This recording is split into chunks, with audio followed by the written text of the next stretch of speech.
Bonjour et bienvenue dans cette nouvelle série de vidéos consacrée à la programmation pour les débutants. L'objectif de ces vidéos, c'est apprendre la logique de programmation et par la suite commencer à écrire vos premiers programmes.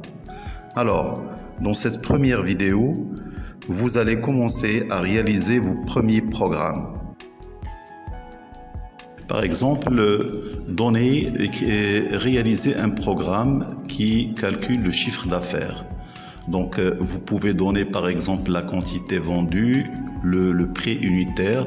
Lorsque vous cliquez sur le bouton, vous aurez le chiffre d'affaires.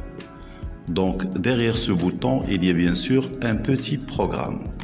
Également, vous pouvez calculer le salaire net. Vous donnez le salaire brut, ici 2000 euros, la retenue en pourcentage, vous cliquez sur le bouton et vous aurez le salaire net de cet employé. Également, on peut calculer la TVA, on donne le montant hors taxe, on fait entrer le taux de la TVA et puis en cliquant sur le bouton, vous aurez le montant TTC. Alors toujours derrière ce bouton, il y a un programme qu'on va voir ensemble comment le réaliser. Nous avons également le calcul du coût par unité produite. Vous donnez le coût total de production, le nombre d'unités produites, en cliquant sur le bouton valider et vous aurez le coût par unité. Et finalement, calculer le pourcentage d'atteinte des objectifs. Objectif de vente par exemple 100 000. La vente réalisée 85 000 euros, vous cliquez sur le bouton calculer et vous aurez le pourcentage d'atteinte des objectifs. Alors dans cette vidéo, je vais vous laisser le lien pour télécharger ce fichier. Donc vous trouverez 5 exercices avec leurs solutions.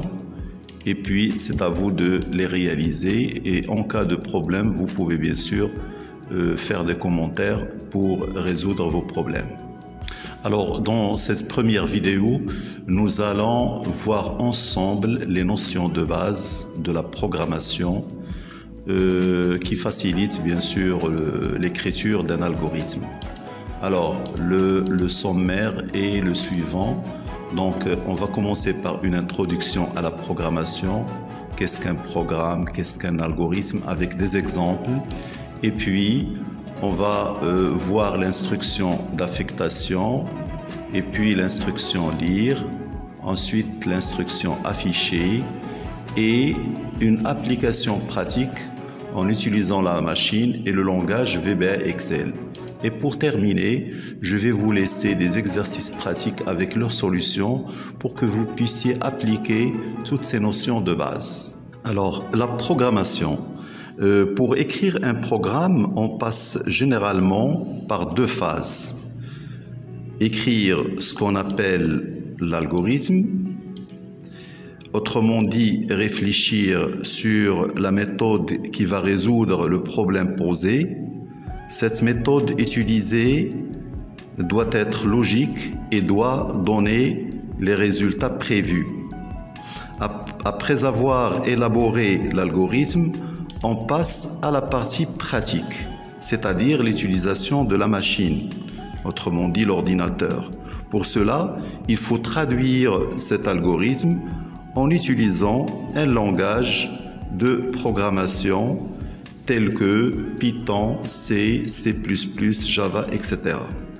Cette première partie représente presque 80% du travail, alors que la deuxième partie, qui est la traduction de l'algorithme, ne représente que 20%. Évidemment, cette partie-là, c'est la base essentielle du développement, puisqu'il nous permet de savoir comment résoudre un problème de manière logique. Tandis que le langage devient juste un outil pour traduire cette logique en code. Alors, qu'est-ce qu'un algorithme ou qu'est-ce qu'un programme? Alors, pour définir ce concept-là, on va commencer par un exemple d'algorithme. Alors, c'est l'algorithme qui prépare par exemple une tasse de café. Alors, pour préparer une tasse de café, il y a toute une série d'étapes. Alors, la première des choses, il faut faire chauffer de l'eau. Ensuite, vous allez mettre du café dans la tasse. Et après, vous versez l'eau chaude dans la tasse. Puis, vous agitez et la dernière étape, c'est servir le café. Alors là, ça, c'est ce qu'on appelle un algorithme. Alors, c'est quoi? Ce sont des actions qui sont écrites dans un ordre logique. On les appelle également des instructions. Alors, si par exemple, vous permettez la deuxième instruction avec la quatrième, donc il y aura ici un problème. Donc, si on permute ces deux instructions ou ces deux étapes, qu'est-ce qu'on aura? On aura un algorithme écrit de la manière suivante. Alors, on aura dans la première instruction faire chauffer de l'eau, agiter, mettre du café dans la tasse, verser de l'eau chaude et servir. Alors là, il y a un problème au niveau de la logique. Lorsque vous faites chauffer de l'eau et vous commencez à agiter la tasse, il y a là un problème puisque la tasse est toujours vide. Donc, on n'a pas encore mis le café et de l'eau chaude parce que là, l'ordre là compte. Donc, c'est un algorithme qu'il faut éviter. Pourquoi? Parce qu'il n'est pas logique. Alors, pour résumer, qu'est-ce qu'un algorithme? Donc, un algorithme est une suite d'instructions qui sont écrites dans un ordre bien déterminé et logique. Alors, s'il n'est pas logique, donc, vous aurez bien sûr des mauvais résultats. Alors, lorsqu'on écrit un algorithme ou un programme, il faut toujours penser au résultat. Qu'est-ce que ça va donner comme résultat? Lorsqu'on écrit ce programme, quel est le résultat qu'on va trouver? Alors pour cela, il faut l'exécuter. Donc, puisqu'on a dit que l'algorithme, ce sont des instructions, donc il faut les exécuter. Alors l'exécution, par exemple, de ces étapes ou ces instructions va nous donner un résultat, c'est une tasse de café. Donc, le mot instruction est toujours lié à l'exécution. On va voir par la suite que lorsqu'on écrit un algorithme, c'est-à-dire on écrit les instructions, on va les faire exécuter pour voir quel est le résultat donné par ces instructions. Alors, la question qui se pose, quelles sont les instructions que vous allez donner à votre machine? Bien sûr, on ne va pas lui demander de nous préparer une tasse de café.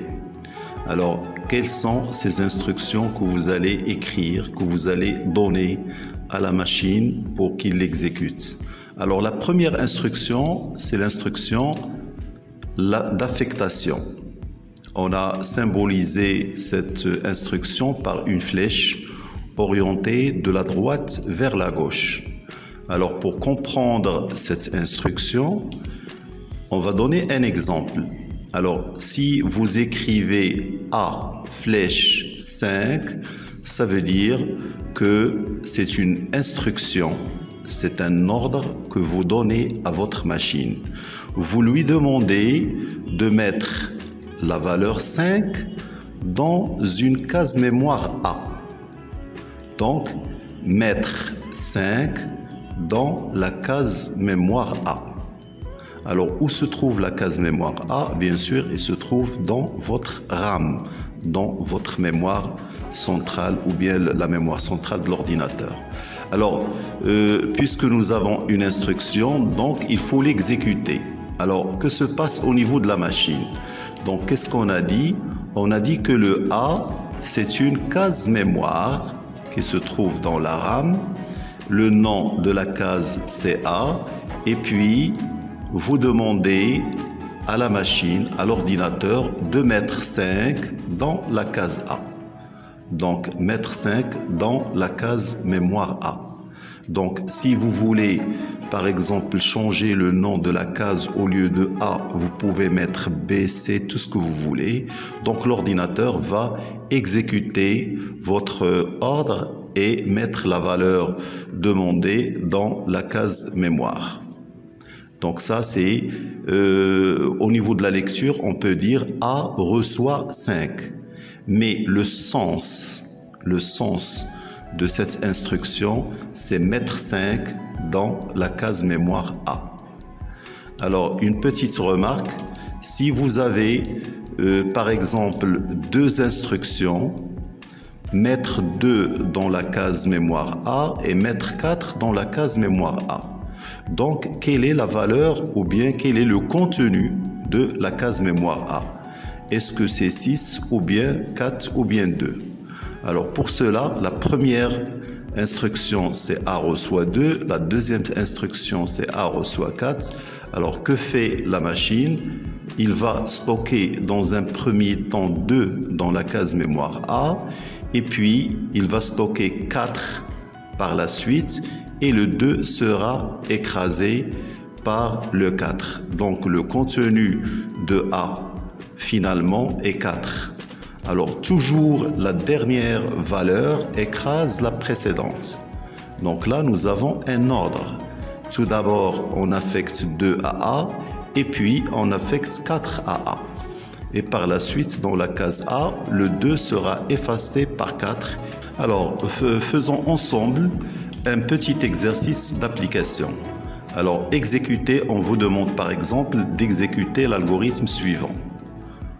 Donc début, mettre 1 dans la case A ou bien A reçoit 1, B reçoit 3, A reçoit A plus B plus 2, B reçoit B plus A plus 1, A reçoit 2 fois B plus A et puis B reçoit A plus B plus 5. Donc ici nous avons 1, 2, 3, 4, 5, 6, nous avons 6 instructions. Alors 6 instructions d'affectation. À chaque fois, on demande à l'ordinateur de mettre une valeur dans une case mémoire. Alors, le nombre des cases mémoire ici, 2 cases. On a travaillé juste avec A et B.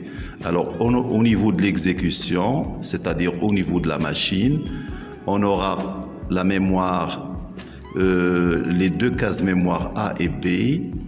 Et puis, on commence. Alors, on commence par la première instruction. A reçoit 1. Donc, vous aurez dans la case A, 1. Ensuite, on passe à la deuxième instruction. B reçoit 3. Donc, l'ordinateur va mettre 3 dans la case B. Donc, la deuxième instruction est exécutée. On est maintenant à l'instruction 3. Qu'est-ce qu'on demande à l'ordinateur? On demande de ajouter le contenu de A à celui de B plus 2. Toujours on commence par ce qui est à droite et puis on l'affecte à ce qui est à gauche. Donc A c'est 1, B c'est 3, donc 1 plus 3 ça fait 4, plus 2 ça fait 6. Le 6 on demande à l'ordinateur de la mettre dans la case mémoire A. Donc bien sûr le 6 comme vous le voyez ici sera affecté à la case A et par conséquent, ici, la valeur 1 sera écrasée selon bien sûr la remarque de tout à l'heure. Donc jusqu'à présent, on a exécuté 3 instructions. Il nous reste encore 3. Alors ici, on demande à l'ordinateur de faire la somme de B plus A plus 1. Donc B actuellement c'est 6, c'est pas 1 parce que le 1 est écrasé. Donc 6 plus 3, ça fait 9, plus 1, ça fait 10. Donc on demande à l'ordinateur de mettre 10 dans la case mémoire B. Donc évidemment, il va mettre la valeur 10 dans B et puis le 3 ici sera écrasé. Donc actuellement, à cet instant-là, après avoir exécuté 4 instructions, la valeur de A est 6 et celui de B est 10. Donc le A et B, il faut imaginer que A et B, ce sont des cases mémoire qui existent dans la réalité. Ce sont des cases mémoire qui se trouvent au niveau de la mémoire centrale de votre ordinateur. Alors, on passe à l'instruction suivante. 2 fois B plus A. Alors, 2 fois B, c'est 20. 10 fois 2, ça fait 20. Plus A, ça fait 26. Donc, 26 sera affecté à A. Alors, exécution, vous voyez là le 26 dans A. Et le 6 ici sera écrasé. Donc, nous avons exécuté 5 instructions. Il ne reste une, la dernière. Alors, la dernière, nous avons A plus B plus 5. Donc, la valeur actuelle de A, c'est 26. Plus 10, ça fait 36. Plus 5, ça fait 39. Alors, 39, pardon. Alors, 26 plus 10, ça fait 36. Plus 5, ça fait 41. Donc, le 41 sera stocké dans la case B et le 10 est écrasé. Alors, finalement, donc, on a terminé l'exécution de toutes les instructions de l'ordinateur. Alors, qu'est-ce qu'on peut remarquer là? Que l'ordinateur travaille d'une façon séquentielle. Il exécute instruction par instruction dans un ordre bien déterminé, du haut vers le bas, donc du début vers la fin. Donc, on n'a pas sauté aucune instruction. Donc, les résultats ici, le A c'est 26 et le B c'est 41. Donc, vous pouvez bien sûr refaire vous-même l'exécution de ce petit algorithme et voir est-ce que vous allez tomber sur ces résultats-là, 26 et 41. La deuxième instruction après l'affectation, c'est l'instruction lire, la lecture. Alors, que signifie si vous écrivez lire? Alors, pour comprendre cette instruction, on va donner un exemple. Un exemple d'un algorithme qui calcule la somme de deux nombres quelconques. Alors, si d'après ce qu'on a vu tout à l'heure, donc on a vu juste une instruction, c'est l'affectation. Donc, si vous mettez M reçoit 3, P reçoit 2, et puis la somme de M et P sera stockée dans somme. Donc là, nous avons 3 cases mémoire. Alors, que va faire l'ordinateur au moment de l'exécution? Donc, il va stocker, donc ici, nous avons 3 cases M, P et somme. Il va stocker 3 dans la case M, puis P dans la case 2 plutôt dans la case P, et puis il va calculer cette somme-là qui est 5 et la stocker dans somme. Voilà le résultat. Donc, le 3 et le 2 sera automatiquement donné par la machine et seront stockés dans M et P. Si on refait l'exécution de cet algorithme, quel sera le résultat? Le résultat, puisqu'il y a 3 et 2 qui sont donnés par la machine, sera toujours égal 5. Donc, et ici, dans notre question, nous avons dit deux nombres quelconques. Donc, si on refait l'exécution de cet algorithme plusieurs fois, on aura toujours 5. C'est normal puisque on a mis ici M reçoit 3 et P reçoit 2. Alors, pour résoudre ce problème-là, on va utiliser lire. Alors, comment? On va écrire un nouveau algorithme en utilisant lire. Alors, cet algorithme-là, c'est lire M, lire P, et puis somme reçoit M plus P. Alors, au lieu de faire l'affectation, on a utilisé ici lire. C'est notre deuxième instruction. Alors, au niveau de l'exécution, que se passe au niveau de l'exécution de cette instruction? Donc, si vous mettez, donc là, nous avons MP et somme. Donc, ce sont 3 cases mémoire qui se trouvent dans votre mémoire centrale, plutôt la mémoire centrale de l'ordinateur. Donc, une fois, si vous mettez lire, il y a toujours l'existence d'un utilisateur qui va saisir au moment de l'exécution la valeur de M. Donc, lire M, ça signifie que la valeur de M n'est pas connue au moment de l'écriture du programme par un programmeur, mais la valeur de M sera donnée au moment de l'exécution du programme. C'est-à-dire une autre phase, c'est lorsqu'on utilise la machine. Alors, l'exécution de cette instruction, on va commencer par lire M. Donc, l'utilisateur va réfléchir sur une valeur et puis il va donner par exemple 14. Alors, le 14, c'est donner 14, c'est-à-dire qu'il va taper au clavier, il va taper 14. Le 14 sera stocké automatiquement dans M. C'est ça la signification de lire M. Alors, deuxième instruction, lire P. C'est toujours l'utilisateur qui va réfléchir sur une valeur et puis lorsqu'il tape la valeur, par exemple ici 6, il sera stocké dans P. Et puis l'ordinateur va passer à la troisième instruction qui est M plus P. Donc, dans notre cas, puisqu'il a donné 6 et 14, donc ça serait 20 et qui sera stocké dans la case mémoire somme.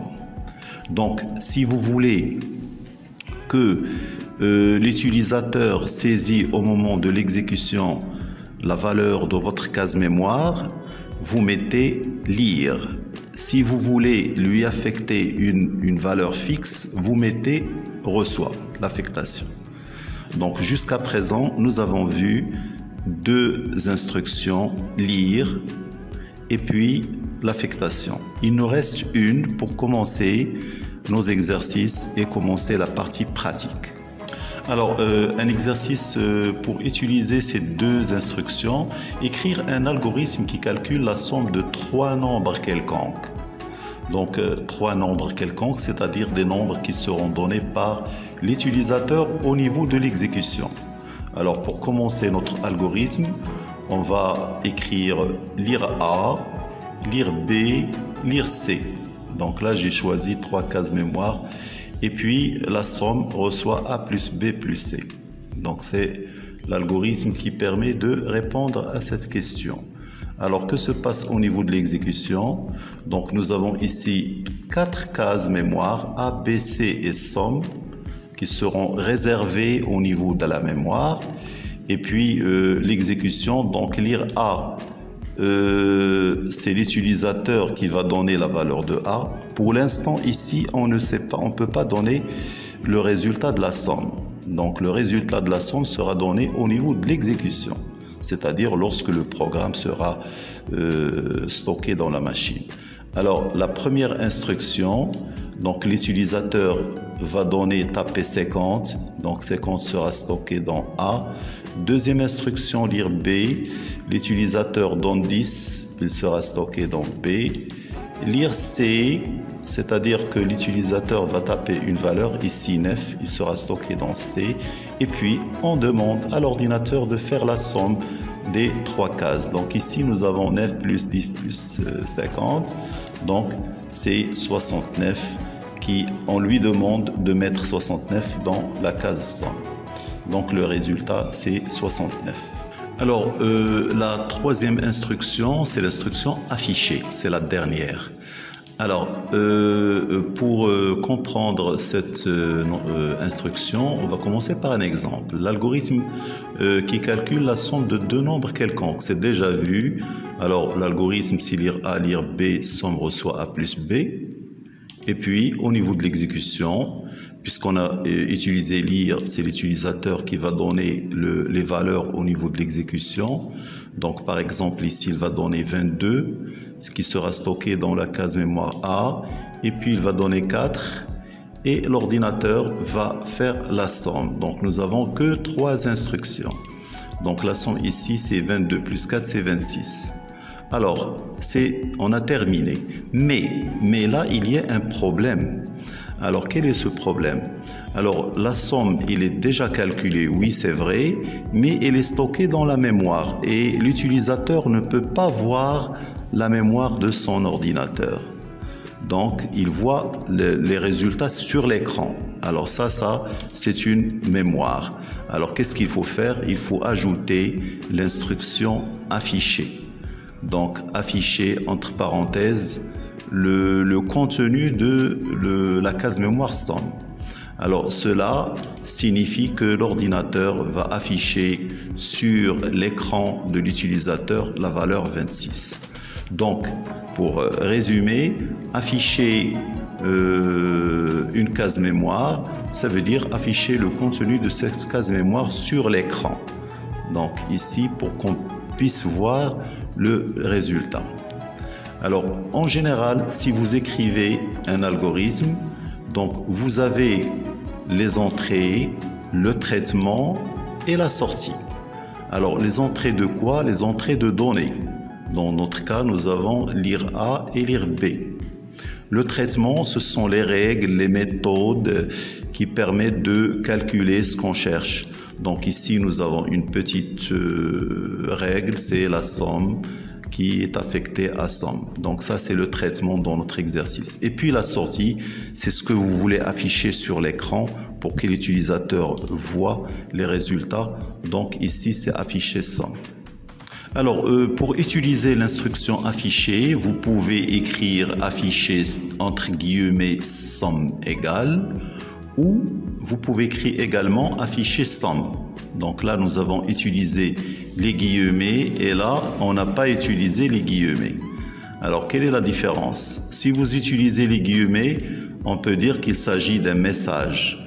Et si vous utilisez un nom sans guillemets, ça veut dire que vous voulez afficher le contenu de la case mémoire, yani le contenu de la case somme. Alors, exécution de cette instruction, ça va donner somme égale, puisqu'on l'a mis entre guillemets. Si vous mettez afficher somme, vous aurez le contenu de somme. Dans notre cas, c'est 26, donc l'ordinateur affiche 26. Donc, il faut faire attention à l'instruction affichée si vous utilisez les guillemets ou non. Passons maintenant à la partie pratique, la partie qui utilise la machine. Alors c'est ce qu'on appelle également le codage. Alors on va commencer la partie pratique par un exercice. Ici on vous demande de calculer l'âge. Demandez à l'utilisateur d'entrer la date de naissance, sa date de naissance et l'année actuelle, puis le programme affiche l'âge. Alors, la première des choses, il faut savoir quelles sont les données à entrer. Donc ici, nous avons l'utilisateur doit saisir la date de naissance, par exemple 2004, et puis l'année actuelle. Donc la date de naissance et l'année actuelle, ce sont les données de notre exercice. Alors le résultat qu'on cherche, le résultat qu'on souhaite afficher, c'est l'âge. Donc que va faire l'ordinateur? Il va bien sûr faire la différence entre 2024 et 2004 et on aura 20 ans. Donc l'âge ici c'est 20 ans. Donc si vous voulez résoudre un exercice, il faut toujours utiliser un exemple numérique avec des valeurs que vous puissiez, pour que vous puissiez comprendre la méthode pour résoudre ce problème. Alors au niveau de la programmation, qu'est-ce qu'on va faire? Alors on va commencer par un algorithme. Donc puisqu'on demande ici de donner la date de naissance et la date actuelle, donc on va mettre lire DN qui signifie date de naissance, et puis lire le DA, c'est-à-dire la date actuelle, et âge reçoit DA, c'est-à-dire la date actuelle moins la date de naissance. Donc, la différence entre ces deux dates sera stockée dans âge. Et puis, pour terminer, afficher âge qui est le résultat. Donc ça, c'est l'algorithme qui répond à cette question. Alors, au niveau de l'exécution, c'est-à-dire lorsqu'on exécute ce programme sur la machine, qu'est-ce qu'on aura? On aura une mémoire avec 3 cases ici, DN, DA et âge, et un écran où sera affiché les résultats, puis un utilisateur qui va travailler sur ce programme-là. Alors, commençons par la première instruction. Donc, lire DN, l'utilisateur va taper par exemple 2001. Donc c'est lui qui va choisir sa date de naissance. Après, lire DA, donc la date actuelle ou l'année actuelle, c'est 2024. Donc il sera stocké dans DA automatiquement ici. Et puis l'ordinateur va calculer la différence entre ces deux dates. Donc on aura ici 23 qui sera stocké dans la variable âge. Et puis on demande à l'ordinateur d'afficher âge. Il va afficher l'âge 23 sur l'écran de cet utilisateur. Donc c'est comme ça que ça va passer au niveau de l'ordinateur. Donc ce qui reste pour nous, c'est de traduire cet algorithme en langage et puis faire l'application directement sur la machine. Donc le langage de programmation que j'ai choisi pour appliquer ces concepts, c'est le VBA Excel. Donc pourquoi? Parce que tout le monde est familiarisé avec Excel et le rôle ou l'objectif de ce choix-là, c'est juste pour appliquer les notions vues en algorithmique. Et par la suite, vous pouvez changer facilement le langage de programmation.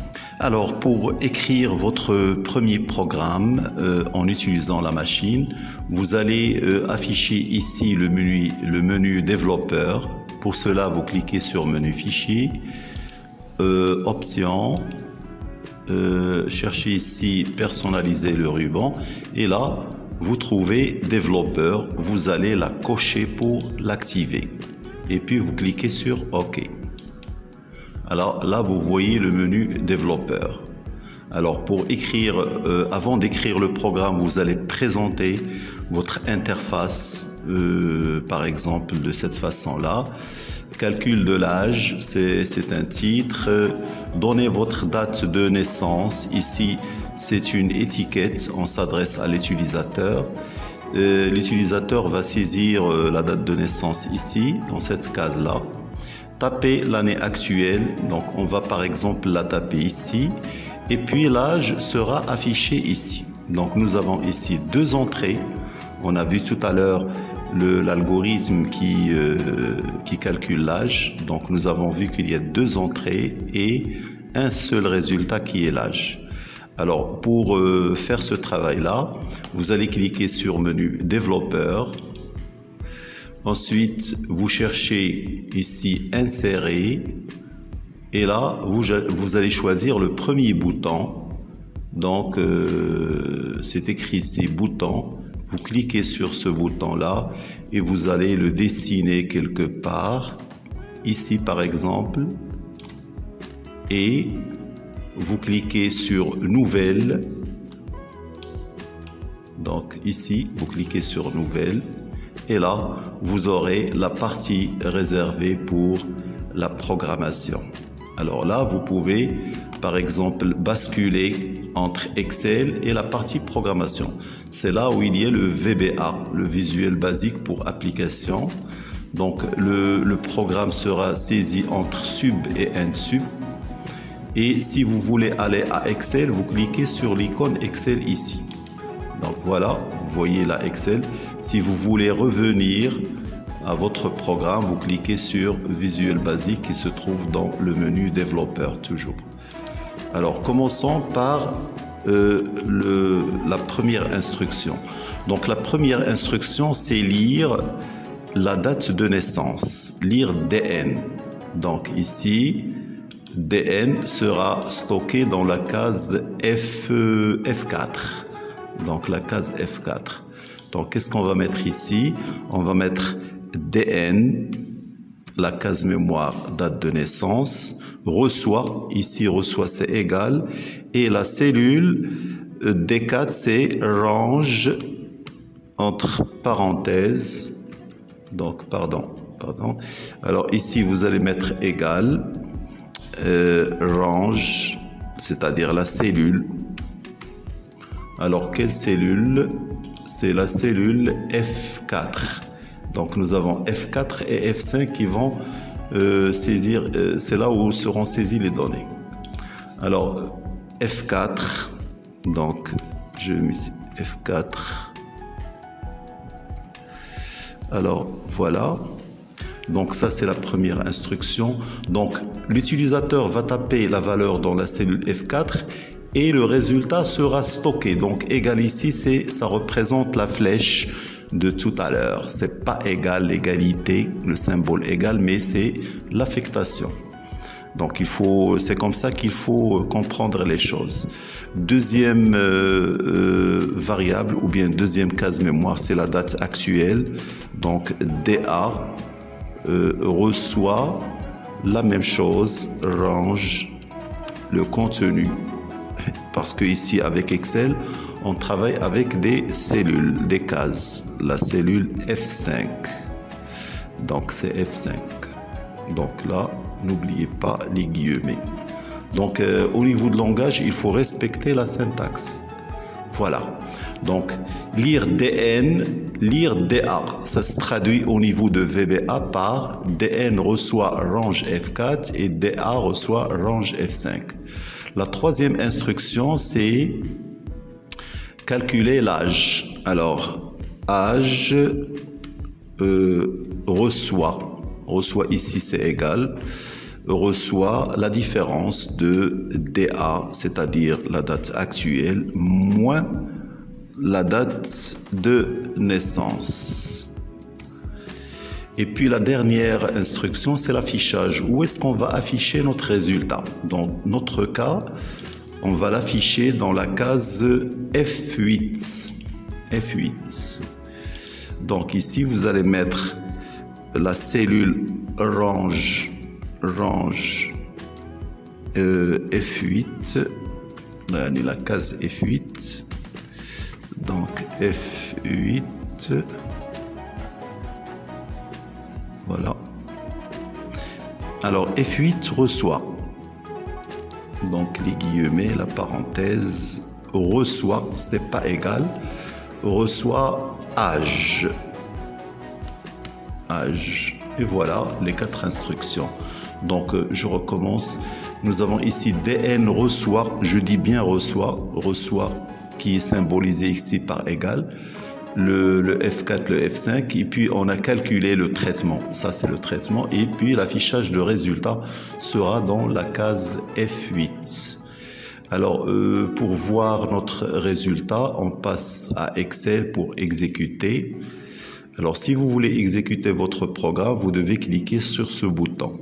Alors, je saisis par exemple 2000, c'est la date de naissance.